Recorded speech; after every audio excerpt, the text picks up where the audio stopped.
నా పేరు శివరాం ప్రసాద్. ముందుగా ఎస్ఎస్ఆర్కే యూట్యూబ్ ఛానల్ కు స్వాగతం, సుస్వాగతం. ఈ రోజు మనం ఈ వీడియోలో 8వ తరగతిలో ఉన్నటువంటి కవి పరిచయాల గురించి పరిశీలిద్దాం. మరి 8వ తరగతిలో ఉన్నటువంటి మొట్టమొదటి పాఠాన్ని కనుక మనం పరిశీలించుకున్నట్లయితే మొదటి పాఠం అమ్మ కోసం. మొదటి పాఠం అమ్మ కోసం. మరి ఈ అమ్మ కోసం అనేటువంటి పాఠాన్ని రాసినటువంటి కవిని కనుక మనం పరిశీలించినట్లయితే ఆ కవి నన్నయ్య.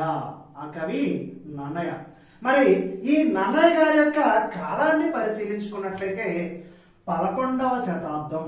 నన్నయ్య గారి యొక్క కాలం 11వ శతాబ్దం. మరి 11వ శతాబ్దం కాబట్టి ఆయన్ని ఆది కవి, అలాగే వాగను శాసనుడు లేదా శబ్ద శాసనుడు అనేటువంటి పేర్లతో ఈ నన్నయ్య గారిని పిలవడం కూడా జరుగుతుంది. మరి ఈయన యొక్క ఆస్థానాన్ని కనుక మనం పరిశీలించుకున్నట్లయితే రాజమహేంద్రవరానికి చెందినటువంటి తూర్పు చాళుక్య రాజు అయినటువంటి రాజరాజ నరేంద్రుని యొక్క ఆస్థానంలో ఉన్నటువంటి కవి ఈ నన్నయ్య గారు. మరి ఆయన యొక్క రచనలు కనుక మనం పరిశీలించినట్లయితే ఆంధ్ర శబ్ద చింతామణి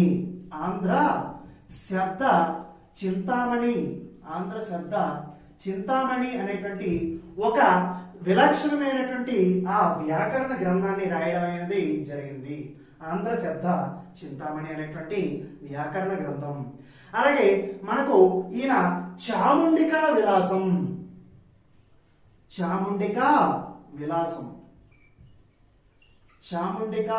అనేటువంటి ఆ రచనను కూడా ఆయన రాయడం అనేది జరిగింది. అలాగే ఇంద్ర విజయం అనేటువంటి రచనను కూడా ఈ నన్నయ్య గారు రాయడం అనేది జరిగింది. అలాగే ఆయన మన ఆంధ్ర మహాభారతాన్ని తెలుగులోకి అనువదించినటువంటి కవిత్రయంలో మొట్టమొదటి వ్యక్తి ఈ నన్నయ్య గారు. ఆయన ఆది పర్వము, సభా పర్వము, అలాగే అరణ్య పర్వంలో 4వ ఆశ్వాసంలోని 142 పద్యాల వరకు ఆయన తెలుగులోకి అనువదించడం అనేది జరిగింది. అలాగే ఆయనకు సంబంధించి ఇతర విషయాలు కనుక మనం పరిశీలించినట్లయితే అక్షర రమ్యత, అలాగే ప్రసన్న కథా కలితార్థ యుక్తి, నానా రుచిరార్థ సూక్తి నిధత్వం అనేవి ఈయన యొక్క ఈ రచనలో ప్రధానమైనటువంటి అంశాలు. మరి ఆ విధంగా ఈ నన్నయ్య గారిని గురించి మనం తెలుసుకోవడం అనేది జరిగింది.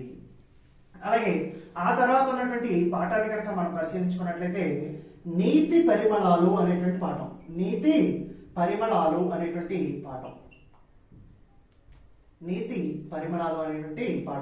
మరి దీనిలో వివిధ రకాలైనటువంటి శతక కవుల గురించి ఇవ్వడం అనేది జరిగింది. వారిలో మొదటి వ్యక్తి మారద వెంకయ్య. మరి ఈ మారద వెంకయ్య గారి యొక్క కాలాన్ని కనుక మనం పరిశీలించినట్టయితే 17వ శతాబ్దం. మరి ఈయన యొక్క రచన కనుక మనం పరిశీలించినట్టయితే భాస్కర శతకకర్త మారద వెంకయ్య. మరి ఆ తర్వాత ఉన్నటువంటి కవిని కనుక మనం పరిశీలించినట్టయితే మరి సంస్కృతంలో రాసినటువంటి కవి భర్తృహరి అనేటువంటి కవి. మరి ఈ భర్తృహరి అనే ఆయన 7వ శతాబ్దానికి చెందినటువంటి కవి. ఆయన సంస్కృతంలో సుభాషిత త్రిశతి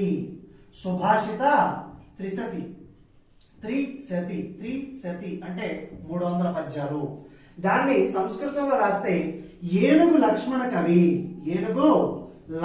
కవి అనే కవి ఆయన ఆ సుభాషిత త్రిశతిని తెలుగులోకి అనువదించడం జరిగింది. ఆయన యొక్క కాలం 18వ శతాబ్దం. మరి ఆయన ఈ సుభాషిత త్రిశతి అనేటువంటి దాన్ని తెలుగులోకి సుభాషిత రత్నావళి అనేటువంటి పేరుతో దాన్ని తెలుగులోకి అనువదించడం అనేది జరిగింది. మరి ఆ తర్వాత ఉన్నటువంటి కవిని కనుక మనం పరిశీలించినట్లయితే కంచెర్ల గోపన్న. మరి ఈ కంచెర్ల గోపన్న గారి యొక్క కాలం కనుక మనం పరిశీలించినట్టయితే 17వ శతాబ్దం. మరి ఈయన రాసినటువంటి ఆ శతకం కనుక మనం పరిశీలించినట్టయితే దాశరథి కరుణాపయోనిధి. దాశరథి శతకాన్ని రాసినటువంటి కవి కంచెర్ల గోపన్న. మరి ఆ తర్వాత ఉన్నటువంటి ఆ కవిని కనుక మనం పరిశీలించినట్టయితే నీలకంఠ దీక్షితులు గారు అని ఆయన రాయడం అనేది జరిగింది. నీలకంఠ దీక్షితులు గారు. మరి ఈ నీలకంఠ దీక్షితులు గారి యొక్క కాలం కనుక మనం పరిశీలించినట్లయితే 17వ శతాబ్దం. మరి ఆయన రాసినటువంటి ఆ శతకం సభారంజన శతకం. సభారంజన శతకం. ఈ సభారంజన శతకాన్ని మనకు ఏలూరుపాటి అనంతరామయ్య అని ఆయన దాన్ని అనువదించడం అనేది జరిగింది. ఏలూరుపాటి అనంతరామయ్య గారు మరి ఆయన యొక్క కాలం 20వ శతాబ్దం. అలాగే తర్వాత ఉన్నటువంటి కవిని కనుక మనం పరిశీలించుకున్నట్లయితే దూర్జటి గారు. తర్వాత ఉన్నటువంటి కవి దూర్జటి గారు ఆ తర్వాత ఉన్నటువంటి కవి. ఆయన యొక్క కాలం కనుక మనం పరిశీలిస్తే 16వ శతాబ్దపు కవి. మరి ఆయన రాసినటువంటి కావ్యం శ్రీకాళహస్తీశ్వర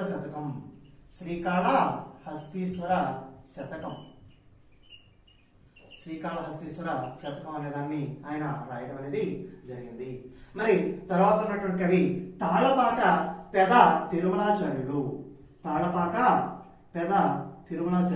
ఈయన తాళపాక అన్నమయ్య యొక్క కుమారుడు. తాళపాక పెద్ద తిరుమలాచార్యులు. మరి ఈయన యొక్క కాలం కనుక మనం పరిశీలించినట్టయితే 16వ శతాబ్దం. ఆయన రాసినటువంటి శతకం వెంకటేశ శతకం అనే దాన్ని ఆయన రాయడం అనేది జరిగింది. అలాగే ఆ తర్వాత ఉన్నటువంటి కవిని కనుక మనం పరిశీలించినట్టయితే కొండూరు వీర రాఘవాచార్యులు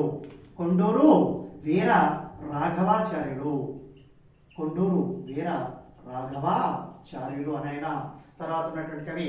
ఆయన యొక్క కాలం కనుక మనం పరిశీలిస్తున్నట్టయితే 20వ శతాబ్దము.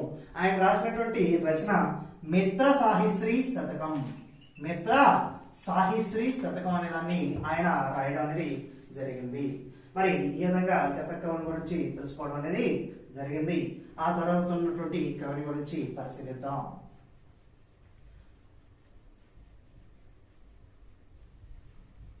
మరి ఆ తర్వాత ఉన్నటువంటి కవిని చూసుకుందామండి. ఆ తర్వాత ఉన్నటువంటి కవిని కనుక మనం పరిశీలించినట్లయితే ఆ తర్వాత ఉన్నటువంటి పాఠం అజంతా చిత్రాలు అనేటువంటి ఆ పాఠంలోది. అజంతా చిత్రాలు. మరి ఈ అజంతా చిత్రాలు అనేటువంటి ఆ పాఠాన్ని రాసినటువంటి కవి నార్ల వెంకటేశ్వరరావు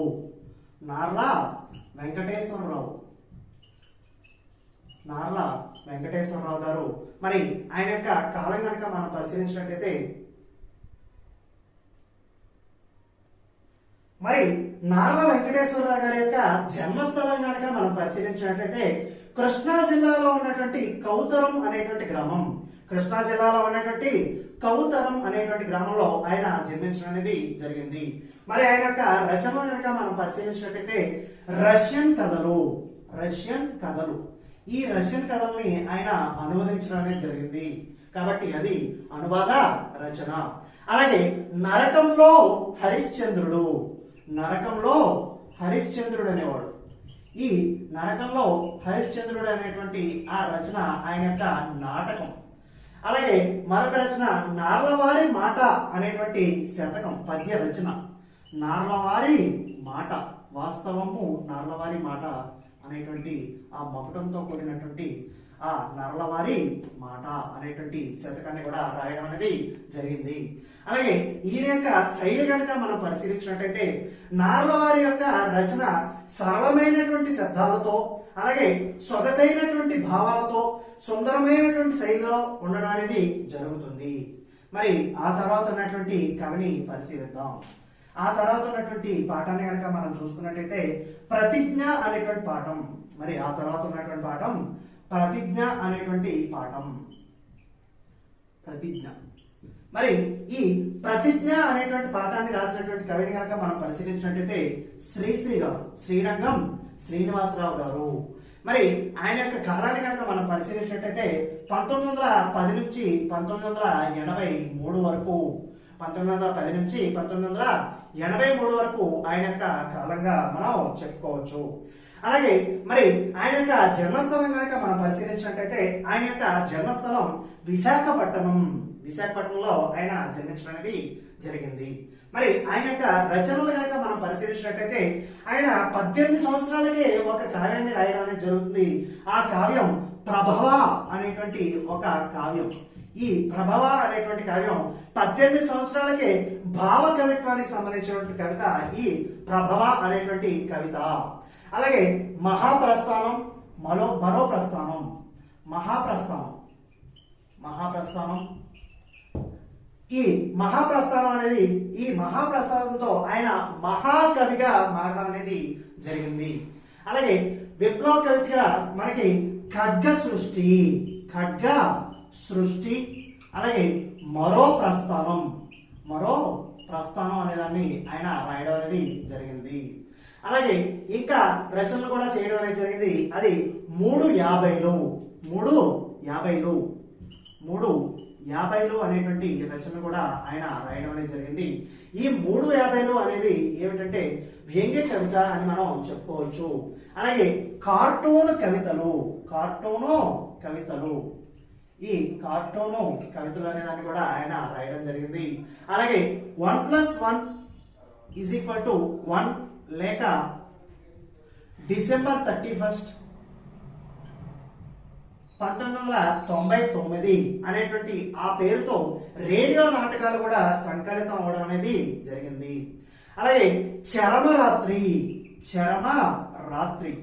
ఈ చరమరాత్రి అనేటువంటి ఆ కథల ద్వారా ఆయన చైతన్య సవంతి అనేటువంటి పద్ధతిని తెలుగులో రచనలో ప్రవేశపెట్టడం అనేది జరిగింది. మరి ఆ విధంగా ఆయన యొక్క రచనలు కనుక మనం చూసుకోవడం అనేది జరిగింది.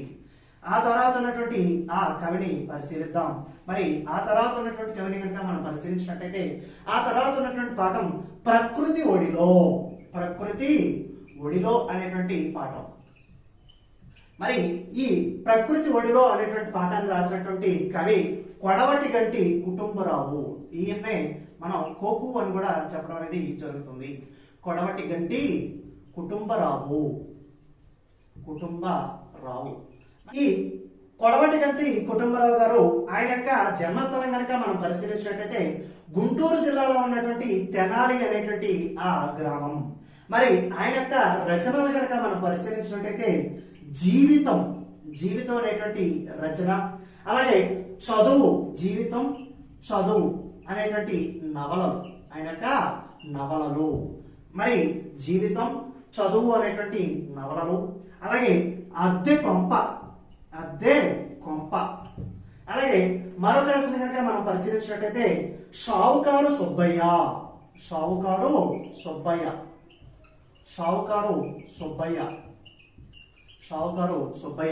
అద్దె కొంప, అలాగే షావుకారు సుబ్బయ్య అనేటువంటి ఆయన రాసినటువంటి కథానికలు అనేటువంటి ఆయన మనం గుర్తించాల్సినటువంటి అవసరం అనేది ఉంది. అలాగే సినిమా వ్యాసాలు రాశారు, అలాగే సైన్స్ వ్యాసాలు రాశారు, అలాగే సంస్కృతి వ్యాసాలు రాశారు. ఆ విధంగా చాలా తాత్వికమైనటువంటి వ్యాసాలను కూడా ఆయన రాయడం అనేది జరిగింది. ఆ విధంగా ఈయన్ను మనం చూసుకోవడం అనేది జరిగింది. మరి ఆ తర్వాత ఉన్నటువంటి కవిని పరిశీలిద్దాం. ఆ తర్వాత ఉన్నటువంటి కవిని కనుక మనం పరిశీలించినట్టయితే మరి ఆ తర్వాత ఉన్నటువంటి ఒక చక్కటి పాఠం గులాబీ అత్తరు. మరి ఈ గులాబీ అత్తరు అనేటువంటి ఆ పాఠాన్ని రాసినటువంటి కవి శ్రీపాద సుబ్రహ్మణ్య